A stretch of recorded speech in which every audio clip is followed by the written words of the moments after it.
De La Fuente, Dieu est grand, très grand, ce que tu fais, tu le payeras. Tôt ou tard. Tôt ou tard, ce que tu fais, tu le payeras. Lamine Yamal ne s'est pas entraîné aujourd'hui et devrait être incertain pour le match face à Valence demain. Et maintenant, on vient même d'apprendre que Lamine Yamal devrait même manquer le premier match de Ligue des Champions face à Newcastle. Vous vous demandez pourquoi? Voilà. Hansi Flick, très en colère de sa conférence de presse, a dit aujourd'hui l'Espagne lui a donné des antidouleurs et même quand elle menait, parce qu'on n'a pas oublié, le match face à la Turquie, 6-0, match gagné très largement, très rapidement, elle l'a fait jouer, ce n'est pas prendre soin des joueurs. C'est pas la première fois qu'il fait ça de La Fuente, on le sait. Nous les Barcelonais, on sait tout le mal qu'il a fait. On n'a pas oublié tout le mal qu'il a fait à Gavi. Normalement aujourd'hui on est en train de se réjouir. Marc Bernal est de retour. Comme l'a déclaré Hansi Flick, De Jong ne sera pas disponible demain, mais Marc Bernal le sera. Bien évidemment, il ne sera pas encore titulaire, mais il se rapproche de plus en plus. Flick s'est également exprimé à propos de Gavi, et il a déclaré « Gavi peut être le cœur de cette équipe. Il donne tout pour l'équipe et pour le club. » Au début, il était inquiet par rapport à la blessure, parce que Gavi souffre également en ce moment de son genou. Mais on va devoir attendre de voir comment ça va évoluer. Résultat des courses, De Jong est out pour le moment. Je pense qu'il devrait être de retour au prochain match. Gavi pareil, va falloir attendre les résultats des tests médicaux. Bernal est de retour, mais avec un gros retour de blessure, donc va falloir lui donner du temps de jeu très petit à petit. Finalement, on se retrouve avec uniquement Pedri et Casado. Sans parler de Lamine Yamal, soit Rafinha basculera à droite, soit Rashford, soit Ronny Bardi qui pourrait faire ses débuts titulaires en Liga à la place de Lamine Yamal. Voilà le tour des news de La Fuente. Tous payent. Tous payent.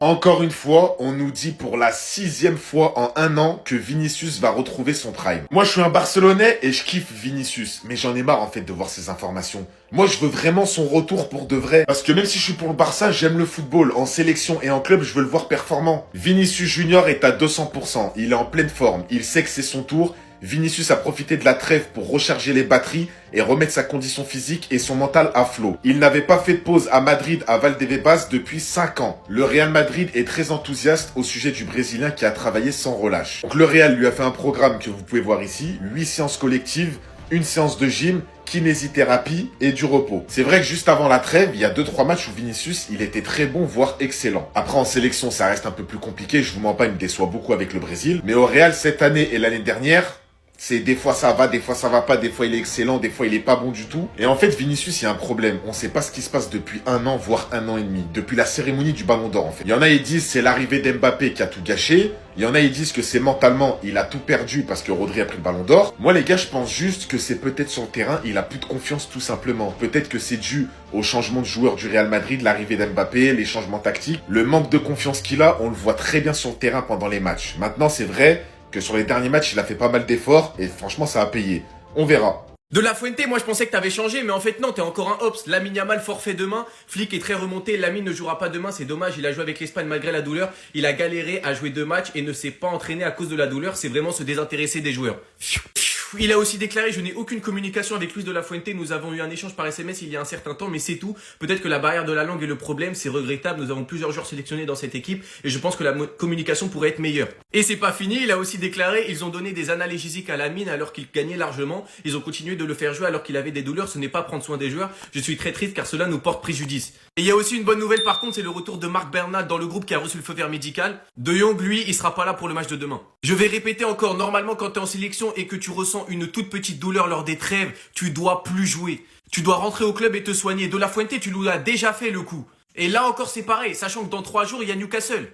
Encore une fois, le Real, ils ont raison de faire ce qu'ils font. Nous aussi, on devrait faire des certificats avant que tous les joueurs y partent en trêve. Si tu ressens une toute petite douleur pendant la trêve ou avant, normalement t'y vas pas. Là, je parle pas de grandes compétitions style l'Euro, la Coupe du Monde, la Copa América, tout ça, la CAN.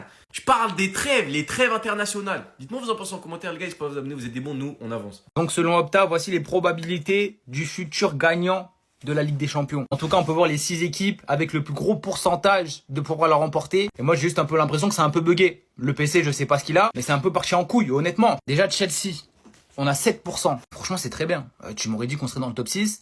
J'aurais pas cru. Moi, personnellement, je me mets pas là. Après, on peut voir le FC Barcelone 8.4. Je sais pas, Opta, il se base sur quoi, etc. Mais comment le FC Barcelone, ils peuvent avoir 8% de gagné, wesh. Alors qu'on parle de la meilleure équipe du monde avec le PSG. Carrément, dites-vous, ils ont mis Man City au même... Mais non, c'est pas possible. Man City au même niveau, les gars, s'il vous plaît. Beaucoup de respect à City, c'est une équipe de fou. Et voilà, la saison dernière, ça a été compliqué. Là, il y a eu des recrues, etc. Mais il y a des incertitudes. Donc pour moi, ça me paraît beaucoup. Après, PSG, 12, alors c'est bien. Et d'après eux, Arsenal ont plus de chances de gagner la LDC que Paris. Ou que le FC Barcelone, les gars, s'il vous plaît, wesh. Arsenal, Arsenal. Cette équipe, tu peux leur donner Messi Prime. Ils prendront pas la LDC, les gars. Ça sert à rien de les mettre dans ces classements. C'est pas pour eux. Laissez-les en dehors de ça. Vous leur mettez la pression pour rien, les gars. Déjà que ça fait longtemps qu'ils attendent. Là, vous leur mettez du stress pour rien. Même si pour moi, Arsenal, ils doivent être là. Hein. Mais 16%, c'est beaucoup. Et après, premier Liverpool, 20%. En vrai, ça, ok. De toute façon, Liverpool, ils font partie des favoris. Mais moi, je comprends pas pourquoi le Barça et Paris, ils sont là, genre. Ils doivent être tout en haut, normalement. Attendez. J-1 avant le match Barça contre Valence, on a eu le droit à quelques infos. Hansi Flick en conférence de presse, Lamine ne jouera pas demain. Lamine avait des douleurs et l'Espagne l'a fait jouer 73 et 79 minutes avec des résultats déjà faits. Ce n'est pas ça se préoccuper des joueurs. Pour le coup, ça va être un absent de taille pour le Barça. Et je remercie Hansi Flick de dire les termes parce qu'au bout d'un moment, ça suffit. De La Fuente vis-à-vis des joueurs du Barça en sélection, c'est pas la première fois qu'il fait ça. On avait déjà eu l'exemple de Gavi en 2023 avant les ligaments croisés et faudrait surtout pas que ça recommence. Je n'ai jamais parlé à Luis de La Fuente. Je sais que c'est parfois difficile d'être sélectionneur d'une équipe nationale, mais la communication avec les clubs doit être bonne. Nous devons être une équipe et je n'aime pas penser aux individualités. C'est une saison un peu plus difficile que la saison dernière, mais nous devons nous battre pendant 90 minutes pour gagner. Pour le retour du Barça demain après la trêve, on espère qu'on retrouvera un Barça qui jouera vraiment collectif. On espère qu'il n'y aura plus d'histoire de problèmes d'ego ou je ne sais quoi, et comme ça derrière on pourra en tirer le meilleur de l'équipe. Pour moi, le retour de Thiago est très important car il peut parler aux jeunes grâce à son expérience de joueur et sera un élément important de notre succès. Frenkie va mieux mais il ne jouera pas demain. Bernal sera là sur le banc. Au passage, c'est bon, c'est info officielle. Marc Bernal a reçu le feu vert médical. On a montré contre Como qu'on peut gagner dans ce stade. Il n'y aura aucune excuse. Stade de l'équipe B ou pas, demain il n'y aura pas le droit à l'erreur. Si ils perdent ces deux matchs, c'est la fin du club. Les Marseillais, vous connaissez votre club mieux que moi. Marseille a battu Lorient 4-0. Lorient qui était à 10, il faut le préciser. Bon match de la part de Marseille, surtout défensivement. En vrai les gars, ce match on s'en fout. Ce qui compte là, c'est la semaine prochaine. Les Marseillais, au fond de vous, vous le savez, c'est pas ça que vous attendez. Non, pas du tout. Cette saison, vous attendez autre chose. Vous le savez au fond de vous. Vous savez ce que vous attendez. C'est pas une victoire contre Lorient que vous voulez. C'est deux matchs contre le Real Madrid en Ligue des Champions et contre le Paris Saint-Germain en Ligue 1. Si Marseille perd ces deux matchs, en ne montrant pas grand-chose, mais j'imagine pas ce qui va se passer au club. Hein. Parce que de ce qu'on voit depuis le début de saison, à chaque défaite, à chaque histoire qui peut contrarier le club, t'as l'impression que ça peut exploser. Moi, je me dis que ces deux matchs, ça peut être des prétextes parfaits. C'est pour ça qu'il faut faire attention. Quand tu vois ce qui s'est passé après un certain Rennes-Marseille et une défaite à la 90e minute, t'as quand même eu deux joueurs qui sont partis en Italie juste après. Là, je me dis à la fin de la semaine prochaine, qu'est-ce qui va se passer si Marseille n'obtient pas les résultats qu'elle veut?